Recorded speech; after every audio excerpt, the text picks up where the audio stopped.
Welcome to the Alex Salmond Show and to a packed Brexit special. In a week where the full extent of Britain's Brexit bourach was laid bare, we interview three senior MPs across the main parties to try and make some sense of it all. First up, we have Vauxhall Labour MP Kate Hoey. 2 weeks ago, we featured Alistair Campbell, who said it was time to bin Brexit. Now Kate replies. She says it's time just to get on with it. Then we have the chair and the vice chair of the Commons Select Committee on International Trade debating that key Brexit issue. The UK government and the European Commission haven't even started to negotiate trade. We kick off the debate with the SNP's Angus McNeil and Tory MP Nigel Evans. And Tasmeen Ahmed Sheikh will be bringing us up to date with that other great political drama, the one being played out across the Atlantic. Is for the first time impeachment of Donald J. Trump a genuine possibility? But first, your tweets and messages. Let's hear what you have to say. Mary White says, a cracking show today. The interview with Mr McCaskill with subject matter which still fascinates even to this day. Well, Mary's talking about the Lockerbie case, of course. But on the same subject, Pete Warrior says, in view of the contradictory statements both Alex Salmond and Kenny McCaskill have made about the Lockerbie case when in and out of office, I'm left baffled by the respective position. Well, my view on Lockerbie has been governed by the Scottish Criminal Case Review Commission report, first published in abridged form in 2007 and later, after years of fighting, in its full form. And Pete Warrior, if you read that report, then it tells you two things. First, that the forensic case that was built is hugely impressive. That's the one that leads the trail to Malta and to Libya. But the identification evidence which helped convict Mr McGrahy is at very least suspect. Not least because Mr Gauci, the key witness, was paid after the event and by the American authorities, but still paid, which is not something that we encourage in the Scottish judicial system. And Alan Anand from Irvine, again on the same subject, says, just watch the show. Fascinating stuff indeed about Lockerbie. Can you say as to what, in your opinion, was the reason for the plane being blown up? Was it just a terrorist incident or something more sinister? Well, Alan Anand, I think it was a terrorist incident, and I think that's probably sinister enough. Patricia Atkinson says, it's been a Sheikh report on Scotland a brand in the world of fashion. Great show tonight from her and Alex Salmond. Yes, Patricia, I think it's great to see the Scotland a brand concept being so successful in the fashion world. And Gold Money finally says, excellent third episode. Do tell why no Quake this time. It's nice to see that moment when you hand it over. Well, Gold Money, I have to confess, we ran out of stock. Now, the Quake's back in this episode, and I'll make sure that all the guests from last week receive their cup of kindness. 2 weeks ago, former Downing Street spin doctor Alistair Campbell told us to bin Brexit. Today, Labour MP for Vauxhall, Kate Hoey, puts the opposite point of view. Kate Hoey, welcome. Let's hear you state your case. Brexit has been redefined by so many people since the referendum that it's worth reminding ourselves just what the people voted for last year. An independent United Kingdom with control over our laws, our borders and our money. It was not a vote out of spite, hatred or fear of any other people or country, but a desire to be like most of the rest of the world, trading freely and cooperating with neighbours. Parliament voted overwhelmingly before the referendum to accept its result, and the government repeated that promise in an expensive pamphlet delivered to every home. It must go ahead to show the British people that politicians can keep their promises. It will go ahead so that we have the freedom to choose our own future, with laws being made in our Parliament and not through the anti-democratic procedures of the EU. And it will go ahead so that we get the benefits of being the independent country that we all voted for. We need to be free to improve our labour laws, workers' rights, our environment and animal welfare standards, and to invest money where we choose in our public services, for example, and not be subject to state aid rules. The greatest opportunities for trade expansion now lie beyond the European Union, though we want to continue trading freely with the other 27 countries too. Any suggestion that we renege on our commitments now would mean following the EU on its inevitable path to ever closer union. And this is precisely what the British people rejected last year. Leaving the EU will allow us to become a proud global country, internationalist in outlook, and building our links with the Commonwealth. This is the time to recognise that the interests of the country are best served by coming together to show the European Union that there is no going back. We are determined to forge ahead, being part of Europe, but not members of a club which every year has a shrinking share of the world's economic growth. Let's just get on with it. Kate, that was very optimistic, but isn't it the case that Brexit is going off the rails? I don't think it is. I think there's a lot of people who would like it to be going off the rail and are working to get it to go off the rails. But actually, you know, when, in terms of people having voted last year, if you talk to many of those people, and I've been up in the north again, up in the north of England, very, very few people, in fact, nobody I've met has actually changed their minds. What we are seeing, and I think it's very important to remember, there's a kind of bubble here in Westminster and in London, which of course was very, very pro-Remain. And I believe that the negotiations, you know, were always going to be difficult. They've been made even more difficult because the EU itself seems to be wanting to make things as difficult as possible. And the media and everybody who was a Remainer wants to blame the government as if it's always their fault, whereas I tend to look at being the EU for not actually wanting to move things on. But there are some real problems. I mean, the Brexit bill is now over 40 billion and counting. The economic growth forecasts are disastrous. The Irish problem, the border problem, looks intractable.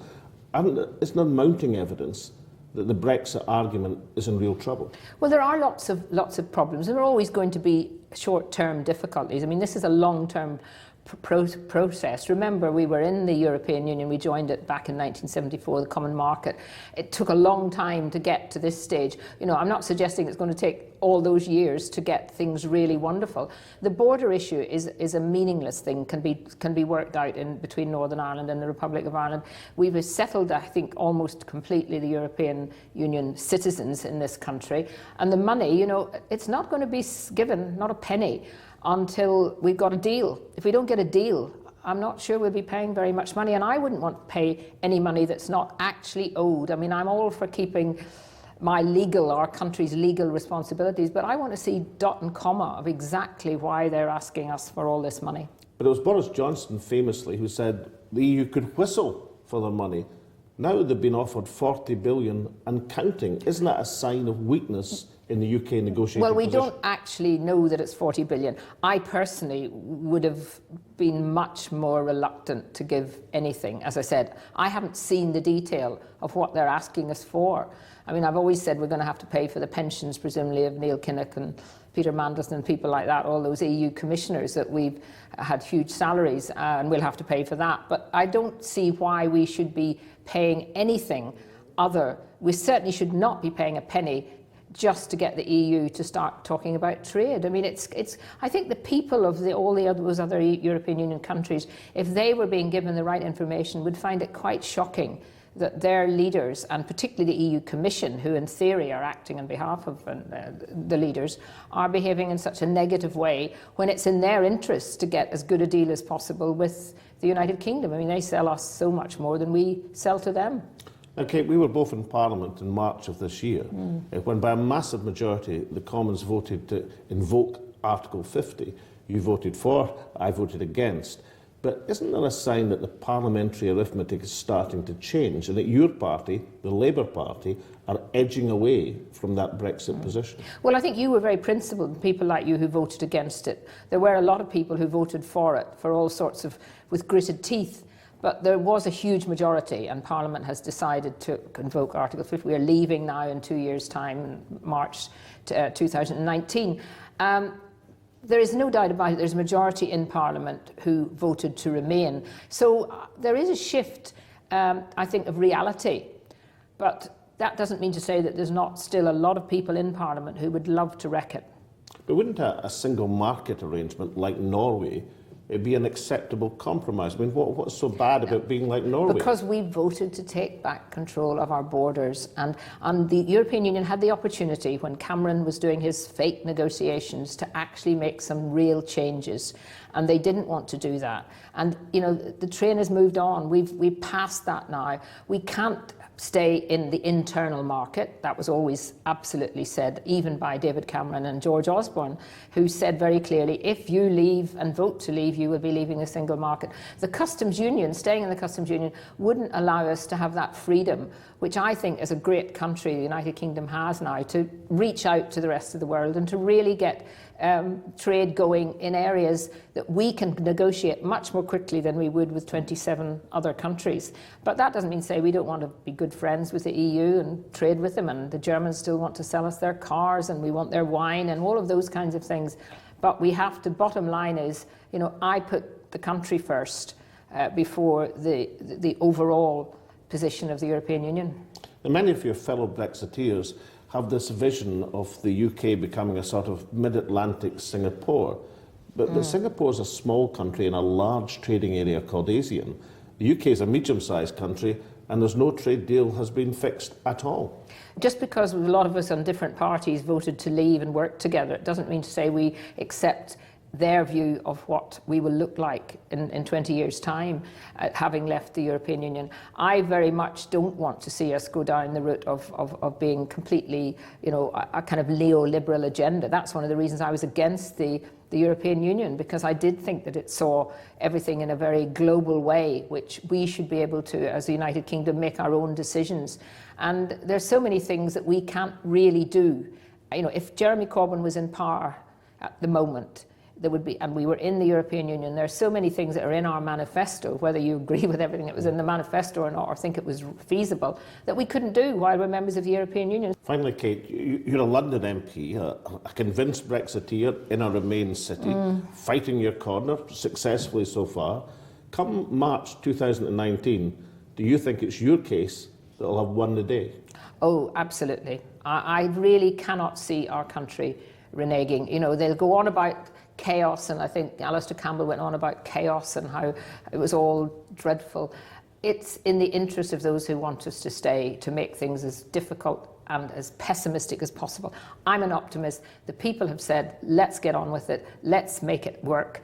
And I think in 10 years' time, we'll look back and say, thank goodness we made that decision in June 2015. Now, Kate, for stating your case, you get a quake, a Gaelic for a loving cup. I gave one to Alistair Campbell, who, of course, is strictly temperance. I don't think you're of the same mind, however. Well, I'm sure that we can find some nice Irish liquid to put in that. Oh, no, it's only Scotch in that quake. Oh dear.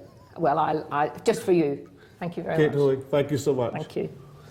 Coming up after the break, we have a special report from Tasmina, and we'll be hosting a debate between two members of the House of Commons International Trade Select Committee. They have vastly different views on the impact of Brexit on the key issue of trade. See you soon.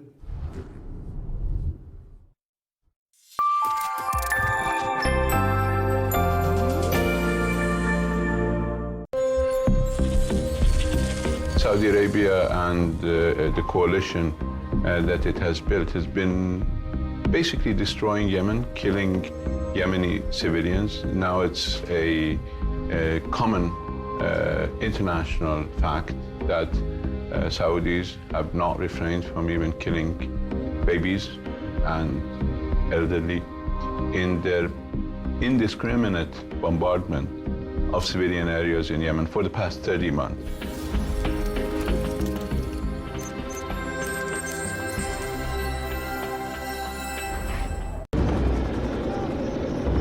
Afghanistan is not a good place. It's not a good country. And چون کسی که به شهرت میرسه خیلی برش خطرناک است به افغانستان. قبل از اینکه در شهرت برسه دوستا در فیسبوک، دوستای مکتب، در کوچه، همسایه‌ها، حتی قوم خویش برش میگفت که تو هم شکل بروسلی است. فامیلیم که از برادرایم به اسم عباس صدا میکنن و مردم افغانستان وقتی بیرون میرم بروسلی افغانستان صدا میکنن. و این عباس علی که خود به بروسلی به اصطلاح عرضه کرده و در جهان فعلا به اصطلاح مشهور است، و تایید نمیکنه. دین این مردود است، قبول نیست و اسلام رد میکنه هر آن عملی که و همیشه تمرین کنه، چون اتفاق نمیکنه او این مسلمان است یا او نبود، اتفاق نمیکنه. یک چیزی شده که مثال یک نفری به شبیه بروسلی برآمده، یاد بروسلی زنده میکنه، باعث از این میشه که دوباره بروسلی در عرصه سینما برگرده یا در ورزش. بسیاری خوب است برای رشد ورزش.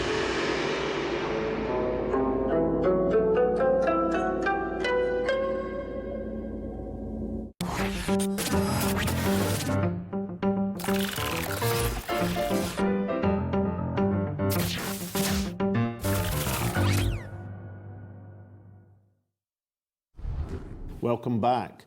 And dramatic developments over the last week surrounding the presidency and its future, and more controversial tweets from Donald Trump himself. Tasmin Ahmed Sheikh has been examining the latest developments. On Friday the 1st of December, Michael Flynn, President Trump's former national security advisor, pleaded guilty to lying to the FBI about conversations with Russia's ambassador, and also disclosed that he is now cooperating with the special counsel's office. Mr. Flynn thus becomes the first person from President Trump's administration to admit to breaking the law in special counsel Robert Mueller's investigation into alleged interference in the 2016 United States elections by the Russian Federation. According to a statement released by the FBI, Michael Flynn was in communication with the then Russian ambassador to the United States, Sergei Kislyak. The statement goes on to explain that this was at the request of a senior Trump transition official to find out the position of foreign governments on the topic of Israel ahead of a UN Security Council resolution. Although prosecutors did not identify by name any transition officials, CNN reported that a source believes the official to be Jared Kushner, President Trump's son-in-law and senior advisor. And in the last few days, news reports suggest that Deutsche Bank, which has worked closely with the Trump Organization for decades, has been subpoenaed by Mueller to hand over records of accounts held by Mr. Trump at the bank. It is not clear yet what all this means for Mr. Trump and his presidency. However, this represents one of the most significant steps so far and suggests that the investigation is escalating. The coming weeks will reveal more. So Tasmina joins me now. Impeachment, it's not really going to happen to Trump, is it? Well, of course, it's a process and not a verdict. We have to wait and see what happens, and there's lots of experts talking about it at the moment, but it's interesting times, certainly, for the United States of America. OK, here's a test. Who was the last minister to be impeached in the UK? Now, I think you know I know this because of my work around potentially impeaching Tony Blair, and it's Who was it then? Henry Dundas. Oh, good. Viscount Melville. He ran Scotland for Pitt the Younger. But what are the actual chances of an impeachment process taking place, even if the verdict is unlikely to go against the president? I mean, it's hard to say just now. Obviously, there's lots of talk around it, and of course, the involvement of Kushner in it as well makes it more and more difficult for the White House to deal with it. However, we don't have any control over what goes on in the States. More interestingly, from the UK perspective, I think is the strength of feeling around Donald Trump's latest retweeting of a hard right. You wanted to ban him. Well, yes, I'm not alone anymore, Alex. In fact, that was a couple of years ago when we first had a debate in the Commons about it, and that's because he wanted to ban Muslims like me from entering the United States of America. He still wants to do so in terms of refugees. But the strength of feeling around his attitude, where we have some level of control, i.e. who can enter our country, is upsetting people greatly. So even now that he's the President of the United States, you still say ban him? I don't think it's possible to ban the office of the President of the United States of America. I think the question is it appropriate that Donald Trump come to the UK on a state visit? And I think the strength of feeling in the main around the country is that would be the most inappropriate thing for him to do at this point in time. Tasmina, thank you very much. Thank you. The Westminster government hasn't even got into the starting stalls to discuss post-Brexit trade arrangements with the European Union. However, in the House of Commons, the International Trade Select Committee has been hard at work. 68 witnesses have been called to over 20 evidence sessions. But has all this activity led to a united view in the committee? Here to discuss this with me are committee chair, the SNP's senior member of Parliament, Angus Brendan McNeill, the member for Naheer Nanyear, and committee member Nigel Evans, the member for Ribble Valley. Welcome, gentlemen. Well, Angus McNeill, I mean, firstly, did I get the pronunciation of your constituency, Naheer Nanyear, correct? Nailing, and you're absolutely correct, Alec, and unlike what Nigel might say, the Battle of El Alamein is not the same place at all. Now listen, you've had umpteen evidence sessions, a huge number of witnesses. You're chair of the committee. What's been your conclusions thus far? Well, the UK is heading to a situation where it's going to raise trade barriers with 27 of its closest partners. Not content with doing that. There's another 40 agreements which cover 67 countries. So we'll be raising trade barriers with about 94 countries. Now, trade talks are usually about lowering barriers, country on country or whatever. Certainly not raising barriers with 94, which is about more than half the number of countries in the WTO. So it's quite a staggering undertaking the UK is endeavouring at the moment. And I'm sure there are many people who wish them well, because it's highly courageous, Minister, as they might say in a certain programme on the BBC at one time. Well, that was a yes, Prime Minister, and I mean, highly courageous meant you were up the creek without a paddle. Highly courageous meant, yes, you were heading over a cliff, and the transition deal has been termed as the cliff edge with a plank at the end of it. And in other words, we will reach the edge and fall if things carry on as they are. I think the transition deal, they're talking about 2 years. I think it should be somewhere between 2 and 200 years. I have no difficulty pronouncing Ribble Valley. But you're the vice chair of this committee. You've been at the same evidence sessions, you've heard from the same witnesses, but you've got a different view from your chairman. I am clinically optimistic about where we're going to be when we leave the European Union, and Angus is full of gloom and doom.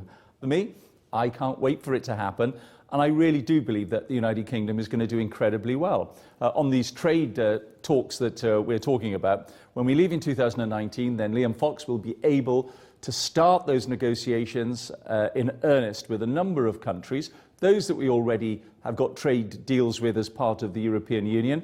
We may be able to roll over, or indeed roll over with some nuances and changes. And then for others, we can, like the United States of America, where it all broke down with the European Union, we can start to have that trade deal with Donald Trump. But haven't you encapsulated the problem? You say that the International Trade Secretary can start doing these deals in 2019, but we all know that international trade deals take time.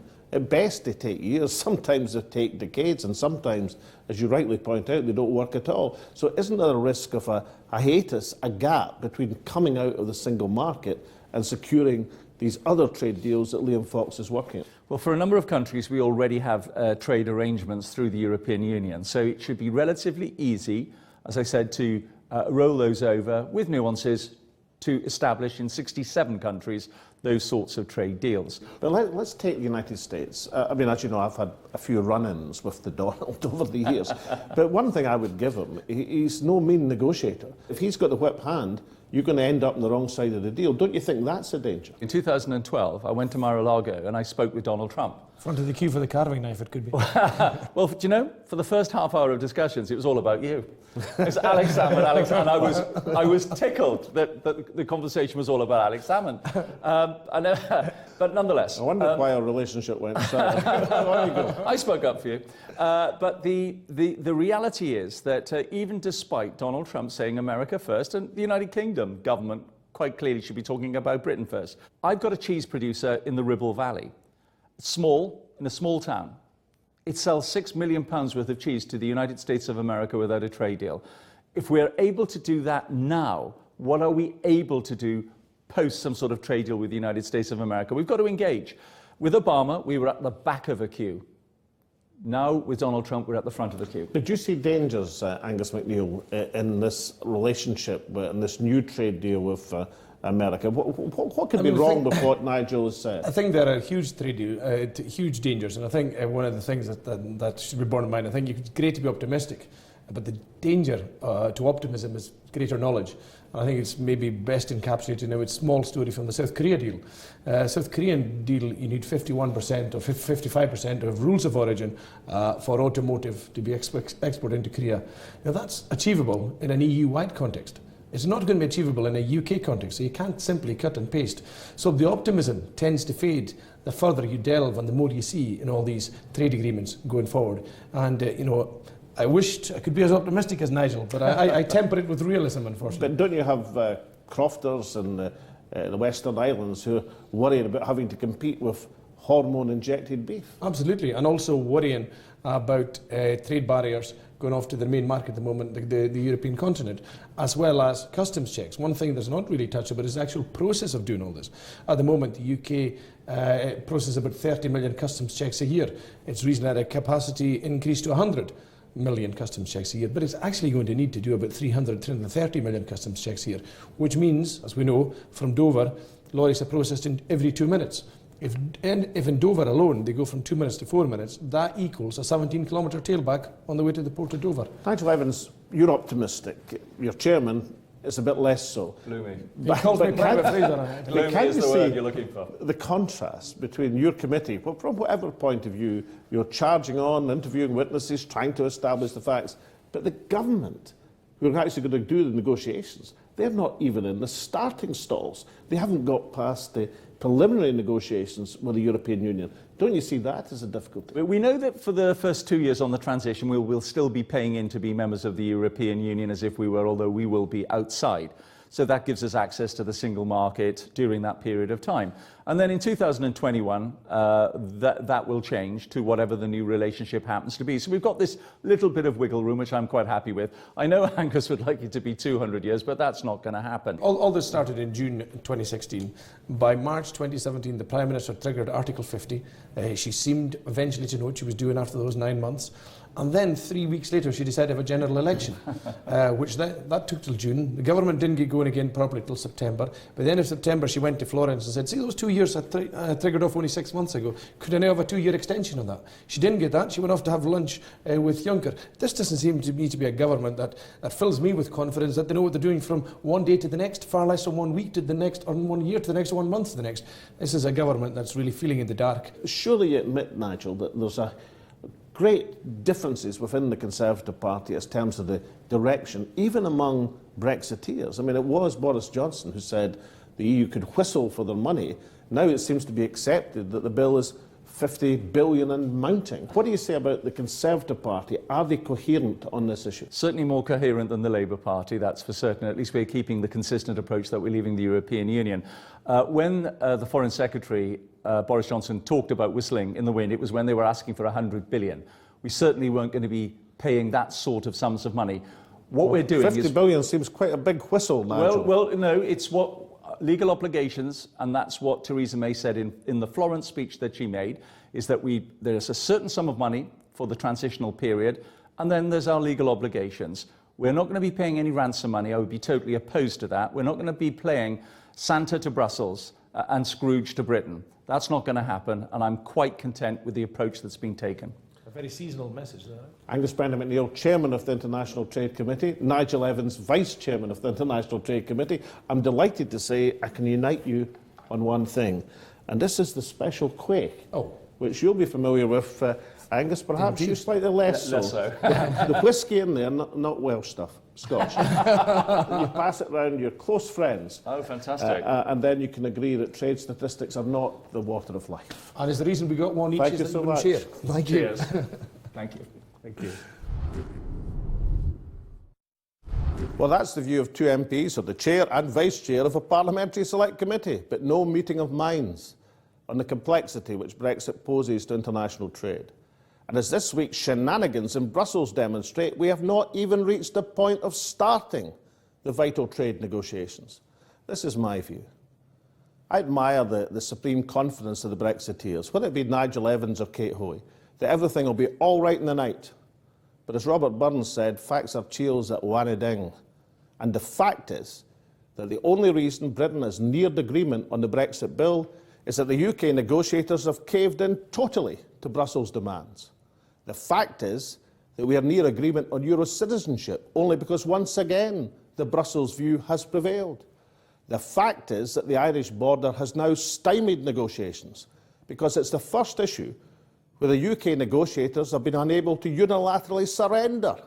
They are stuck in no man's land between the interests of the European Commission, with whom they need agreement, and the prejudices of the democratic unionists from whom they need support. The Prime Minister is thus between a rock and some real hard cases. I've previously said the Archangel Gabriel would have found it tough to play the Brexit hand well, and David Davis is not imbued with divine powers. However, it would also take a Prime Minister with the artifice of a Harold Wilson or the mental agility of a Lloyd George to win through with any measure of success. Theresa May has neither. She is instead the most poorly equipped Prime Minister of modern times, petrified like some poor wee deer caught in the headlights of the Brexit juggernaut. The message to Tory MPs this weekend: go back to your constituencies and prepare for further Brexit humiliation. And so from Taz, the team and me, it's goodbye for now.